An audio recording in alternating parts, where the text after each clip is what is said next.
মাছকে ভালোবাসতে হবে, ইলিশকে ভালোবাসতে হবে, কারণ ইলিশ থাকলে ভোলা থাকবে, ইলিশ না থাকলে কিন্তু ভোলা শেষ হয়ে যাবে।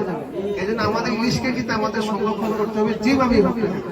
তাই আপনারা মাই ইলিশ ধরবেন না, ছোট জাটকা মাছ মারবেন না। যেই জালগুলোকে সরকার অবৈধ ঘোষণা করেছে, মেহন্দি জাল, চরগেরা জাল, পিটানো জাল, ইলিশ জাল যেটার সাইজ হচ্ছে 6.5 সেন্টিমিটারের কম, এছাড়া হচ্ছে রিং জাল আর কারেন্ট জাল, মশারি জাল, এই জালগুলো আপনারা ব্যবহার করবেন না। বৈধ জাল দিয়ে সবসময় মাছ ধরেন, আমরা আপনাদেরকে সহযোগিতা করব এবং সরকারি যে কোনো সুবিধা আপনারা পাবেন, কোনো অসুবিধা নাই। এবং আমরা চাই আপনাদের সুবিধাটুকু আপনারা সম্পূর্ণটা পান। এখানে কেউ এসে ভাগ বাটোয়ারা করুক, এটা আমরা চাই না।